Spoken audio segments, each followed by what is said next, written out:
Hello world, I'm Everett, and this is Practical Python. This week was pretty exciting and full of some great projects of mine that I want to show you. First off, I started training my own large language model. It's a huge project involving data curation, hyperparameter tuning, and a lot of computation.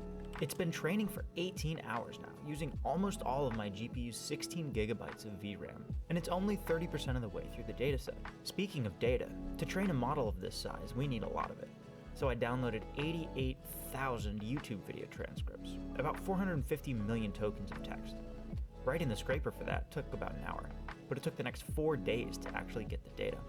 Needless to say, this LLM project has been a pretty neat dive into some high-performance computing topics, but also filled with tons of basics like file I/O, making web requests, and multi-file projects. Be on the lookout for some videos covering these topics coming up soon. Thanks for following me on this coding journey. Be sure to let me know what you're doing on yours, and I'll see you guys later.